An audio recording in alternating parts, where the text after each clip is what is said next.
নমস্কাৰ। এতিয়া মোৰ ঘড়ীত সময় দেখিছে 2:27 AM, মানে নিশা 2:27 হৈছে। এখন মোৰ গাড়ী, এখন মোৰ বাহন। আমি এতিয়া কামৰ পৰা ঘৰলৈ আহিছোঁ আৰু গুৱাহাটীৰ চহৰৰ মাজমজিয়াৰ ভিতৰত চাওক এই ধৰণৰ অৱস্থা। মোৰ ঘৰৰ বাইলেনটোৰ ফ্ৰণ্টত এই ধৰণৰ অৱস্থা। এইখিনি সময়ত আমি বাৰু এতিয়া কামৰ পৰা আহিছোঁ, ঘৰলৈ গৈ আছোঁ। মোৰ ঘৰলৈ যাবলৈ বেলেগ ধৰণৰ ৰাস্তা নাই, গতিকে এইটো ৰাস্তাটোৰ দিয়ে মই যাব লাগিব।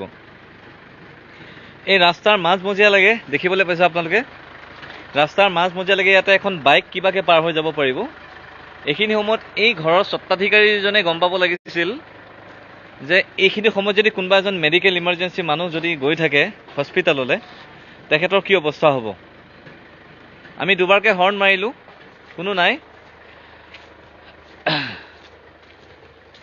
আজি মই এটা বিশেষ কাৰণত লাইভ আহিছোঁ ৰাতি 2:28। গতিকে এই স্বত্বাধিকাৰী বেলতলাৰ পৰা ভেটাপাৰা অভিমুখী আহে, তেতিয়াহ'লে এই ঘৰটো প্ৰত্যক্ষ কৰিব। আন্ধাৰ বেছি ভালকৈ দেখাব পৰা নাই। এই ঘৰটো দেখিব আপোনালোকে, এই ঘৰটো স্বত্বাধিকাৰী, এই ঘৰটো স্বত্বাধিকাৰী। এইটো ফ্লেট বনাই আছে ইয়াতে। যিয়ে মোৰ ক'ব লগা নাই। হৰ্ণটো এবাৰ আমাৰ মাৰি দিছোন যে, কোনোবা আহে নেকি চাওঁ। গতিকে ইমান অকৰ্মান্য মানুহ যে গুৱাহাটী চিটিটো থাকে, 2-3টা বজাতহে গম পোৱা যায়। গতিকে এনেকুৱা ধৰণৰ হ'ব। গতিকে আমি দৰ্জাখনটো নক কৰিবলৈ বিচাৰিছিলোঁ। অ ভাইটি, ভাইটি, এজন বগা টি চাৰ্ট পৰিহিত ভাইটি এজন পলাইছে, আহিছে এতিয়া। আহক আহক আহক। এই ঘৰটোৰ স্বত্বাধিকাৰীজনে এজন নাজানো কেনেকুৱা ধৰণৰ ব্যক্তি, যিসকলৰ আচলতে বেলেগৰ প্ৰতি কোনো কাণসাৰ নাই। এইখিনি সময়ত যদি কোনোবা এজন মানুহ আহে, সেইখিনি সময়ছোৱাত মানুহজনৰ যদি মেডিকেল ইমাৰ্জেঞ্চি থাকে বা বেলেগ কিবা ইমাৰ্জেঞ্চি কামতে থাকে, কাৰোবাৰ যদি ফ্লাইট থাকে বা বেলেগ কিবা অসুবিধা থাকে, সেই মানুহজন কেনেকৈ যাব তেখেতসকলৰ কোনো কাণসাৰ নাই। এয়া প্ৰথমবাৰ নহয়, এয়া আচলতে এতিয়ালৈকে প্ৰায় মই 6-7 বাৰ পাইছোঁ। আৰু আজি একদম শেষত উপায় নাপাই পেলাই মই লাইভটো কৰিছোঁ, যাতে এনেকুৱা ধৰণৰ মানুহক আপোনালোকে যদি ক'ৰবাত দেখে, এই চাওক এতিয়া তেখেতসকলে বেলচালৈ ওলাই আহিছে।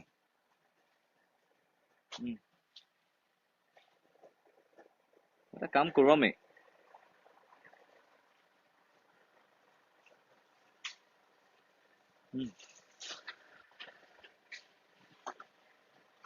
এয়া দেখিবলৈ পাইছে, গেট খুলিছে তেখেতসকলে।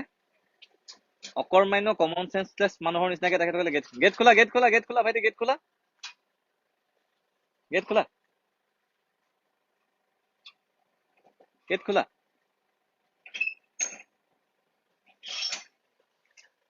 তোমালোকৰ মালিক কোনটো ঘৰত থাকে? গেট খোলা। মালিক কোনটো ঘৰত থাকে তোমালোকৰ? হা, মালিক ক'ত থাকে? বাহিৰ নাম নালাগে। এই বালিখিনি কোনে এনেকে ৰাখিছে? তহঁতৰ কমন চেন্স আছে নে নাই? ইয়াতে যে কোনোবা যদি মানুহ ইমাৰ্জেঞ্চিত মেডিকেললৈ গৈ থাকে, ফ্লাইটত যদি কিবা মানুহৰ ইমাৰ্জেঞ্চি কাম থাকে, কেনেকে যাব এইটো ৰাস্তাত? নহয় দাদা, আমাক কল কৰা নাই, বালুটো আহিছিল। তহঁতি যে এতিয়া বেলচাখন লৈ ওলাই আহিছ, বালিটো পেলাওঁতে কিয় ওলাই অহা নাছিলি? নাই, কল কৰা নাই আমাক। কল কৰা নাই? কোনে পেলাই থৈ গৈছে ইয়াতে? মালিক কোন? মালিককো আমি নাচিনো। কিয় কাৰ কাম কৰি আছো? মালিকক ফোন কৰি দে, মালিকক ফোন লগা। তহঁতক ইয়াতে কোনে কামত লগাইছে? ফোনটো ৰিচিভ কৰ, ফোন কৰ। কথা পাতচোন, মাত ইয়ালৈকে মাত, ইয়ালৈকে মাত। যোনজন আছে ফোনত তেখেতক ইয়ালৈকে মাত। নাই, সেইটো ঘৰত গৈছে ন। যোন আছে তো মালিকক মাতা ইয়ালৈকে। মোৰ তোমালোকৰ গাত দুখ নাই ভাইটি, মালিকক মাতা ইয়ালৈকে। মালিক কোন তোমালোকৰ? তোমালোকক পইচা কোনে দি আছে? তোমালোকে যেতিয়া কাম কৰি আছে, পইচা কোনে দি আছে? আমাক লৈ আহিছে। সেই লৈ অহাটোক মাতা ইয়ালৈকে। ঘৰত গৈছে, আমাক চাবলৈ কৈছে। বেলেগ কোন আছে তেখেতৰ এগেইনষ্টত? তেখেতৰ এবচেণ্টত মানুহ কোন আছে? ইয়াত নাথাকে, বেলেগত থাকে তাত। ঠিক আছে, চাফা কৰা এইখিনি, চাফা কৰা। মালিকে চাফা কৰা আৰু লগত কেইজন আছে মাতা চবকে মাতা অকলে বগা টি চাৰ্ট পিন্ধা এটা আছিলে যে বগা টি চাৰ্ট পিন্ধা তেখেতক চাফা কৰোঁ এনেকৈ ৰাখিব নাপায় নহয় মানুহ যদি কোনোবা মৰিবলৈ যায় তেতিয়া কি কৰিবা তুমি মেডিকেল ইমাৰ্জেঞ্চি যদি হয় চাফা কৰা এতিয়া ঠিক আছে কল কৰা নাই গম পাইছোঁ হা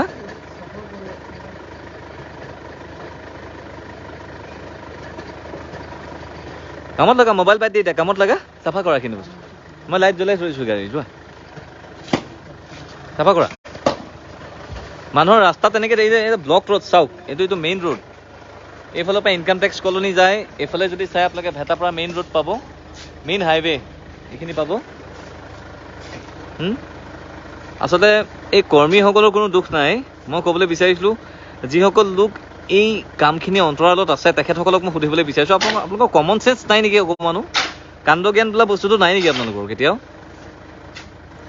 হা এতিয়া মাজমজিয়াত এনেকৈ ইমান ডাঙৰ ডাঙৰ বিল্ডিং বনাই আপোনালোকে হা ইমান বিল্ডিং দেখাচোন এবাৰ টৰ্চ মাৰ হা ইমান ডাঙৰ ডাঙৰ বিল্ডিং বনাই আপোনালোকে এই ধৰণে যে কামবিলাক কৰে পঢ়িবলৈ নজনা আখৰ নজনা মানুহৰ দৰে যে কাম কিছুমান কৰে গুৱাহাটী চিটিত থাকি পেলাই লাজ নালাগে নেকি আপোনালোকৰ কাণ্ড জ্ঞানহীন মানুহ নেকি বাৰু আপোনালোক এইখিনি সমস্যা যদি কোনোবা এজন মানুহ হস্পিটেললৈ নিবলগীয়া হয় কোনোবা এজন মানুহ হস্পিটেলৰ পৰা আহিবলগীয়া হয় কোনোবা এজন মানুহৰ যদি ফ্লাইট থাকে বা বিভিন্ন যদি ইমাৰ্জেঞ্চি কাম থাকে কি কৰিব আপোনালোকে হা দেখিছে দেখিছে গেট খুলিছে এতিয়া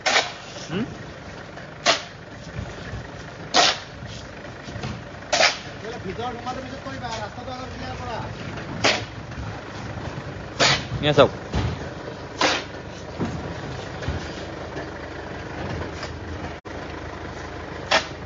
এনেকুৱা ধৰণৰ প্ৰব্লেম যদি কোনোবাই ফেচ কৰিছে লাইফটোত মই আজিলৈকে বহুতবাৰ ফেচ কৰিলোঁ মোৰ গলিটোত কিন্তু মই আজিলৈকে এইখিনি ষ্টেপ লোৱা নাছিলোঁ কিন্তু আজি লৈছোঁ এইটো কাৰণে মই আজি অতিষ্ঠ হৈ গৈছোঁ কেৱল এই ঘৰ মানুহৰে ইছ্যুটো হয় এই ঘৰ মানুহেই কামটো কৰে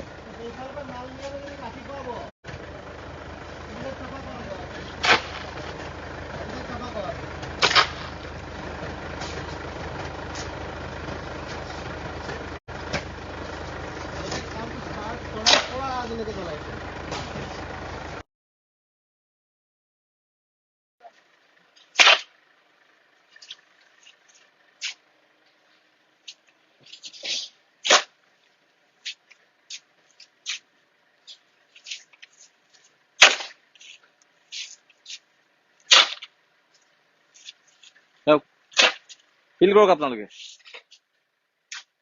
কিমান নিৰৰ্থক মানুহ হ'ব পাৰে কিমান নিৰৰ্থক কিমান কমন চেন্সলেছ মানুহ ফিল কৰক আপোনালোকে এই ভিডিঅ'টো যিসকল লোকে চাই আছে সকলোৱে শ্বেয়াৰ কৰক তোমালোকৰ গাত দুখ নাই এই দুখটো যিসকল লোকে এই কামটো কৰোৱাইছে মই তেখেতসকলক দিছোঁ আৰু মোৰ ফেচবুকত থকা প্ৰত্যেকজন বন্ধু বান্ধৱীক মই অনুৰোধ জনাইছোঁ যে ভিডিঅ'টো সম্পূৰ্ণৰূপে শ্বেয়াৰ কৰক আৰু এই এনেকুৱা ধৰণৰ নিষ্কৰ্ম কাম কৰাৰ যিসকল লোক পৃথিৱীৰ যিটো কোনোতে নাথাকক তেখেতসকলৰ গাত লাগিব লাগে এনেকুৱা ধৰণৰ কমন চেন্সলেছ কাম কৰা কিছুমানৰ কাৰণে এই ভিডিঅ'টো মই প্ৰস্তুত কৰিছোঁ আৰু এইটো প্ৰথমবাৰৰ বাবে নহয় মই 6-7 বাৰমান প্ৰত্যক্ষ কৰিছোঁ আমাৰ এই গলিটোত এনেকুৱা ধৰণৰ কাম কিছুমান হৈ থাকে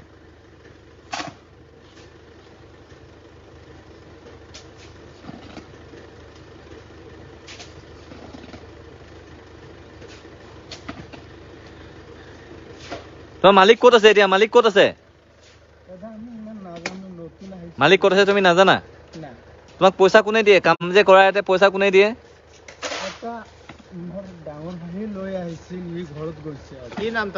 কি নাম তাৰ তেখেতৰ মফিজুল আচ্ছা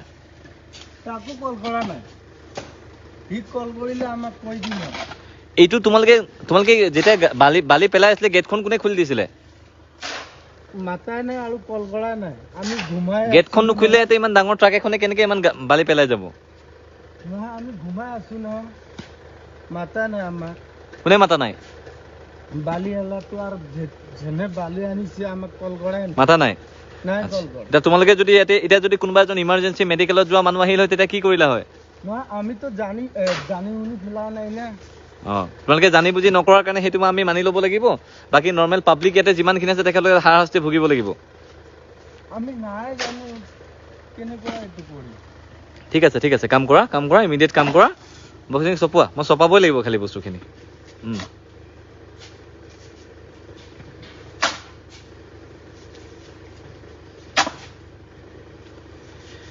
গতিকে এয়াই গুৱাহাটী চহৰত বাস কৰা কিছুমান কাণ্ডজ্ঞানহীন মানুহৰ কাণ্ডজ্ঞানহীন মালিকৰ স্বত্বাধিকাৰী কিছুমানৰ কাম। ইয়াত দুটা ডাঙৰ ডাঙৰ অট্টালিকা দেখিবলৈ পাইছে, প্ৰসূতপাম অট্টালিকা তেখেতসকলে তৈয়াৰ কৰিছে, কিন্তু তেখেতসকলে অনুভৱ কৰিব পৰা নাই যে এই অট্টালিকা তেখেতসকলে বনাওক, আমাৰ তাতে কোনো ক'ব লগা নাই, আমি RTIও নামাৰোঁ। কিন্তু কথাটো হ'ল যে এই কেইজন মানুহৰ যে সামান্য কাণ্ডজ্ঞানো নহ'ল যে ইয়াত যে কোনোবা এজন মানুহ ইমাৰ্জেঞ্চিত এই ৰাস্তাটোৰে অতিক্ৰম কৰিব পাৰে। অনুভৱ কৰক।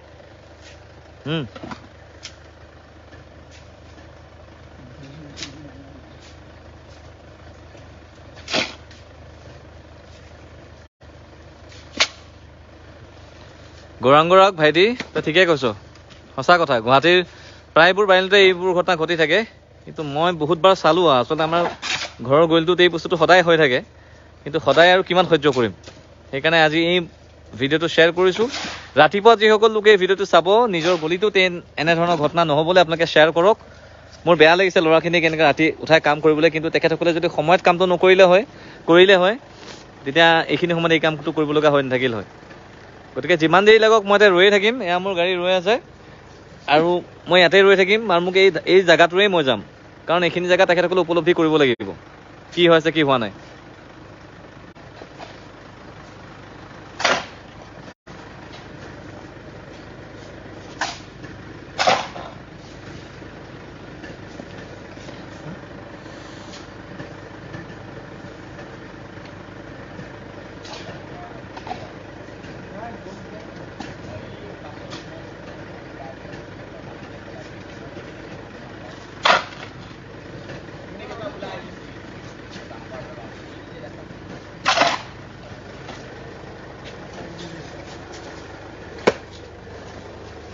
ওলাই আহিছিলে, এইটো গম পায়, এই তেখেতে কৈ আছো নহয়, এইটো গম পাই কিনো নকৰে। যদি এটা যদি নেক্সট টাইম কৰে, সেইটো গম পায় ন? মই দুবাৰ কৈছে আপুনি ৰাতি পেলাইছে, ডাম্পাৰ আহিছে ডাঙৰ, মই কৈছো নিনিবি, ইয়াতে নেপেলাবি, তাৰপিছতো পেলাই থৈ। এইটো আজিৰ নহয়, সদায় কৰে এতিয়া। নাজানো বুলি ক'লে কেনেকে হ'ব? এতিয়া চাফা কৰিব লাগিব, মই নাজানো। এইটো মোৰ ঘৰৰ গলি, মই এইটো ৰাস্তাৰে যাম। একদম বেক চাইডৰ পৰা মই পাছৰ ৰুমটোত মই আৱাজ শুনি ওলাই আহিছোঁ, মই ইয়াতে নেপেলাবি। নেক্সট টাইম যদি ইয়াত পৰে ন, তই গম পাবি দে বাকীটো আৰু।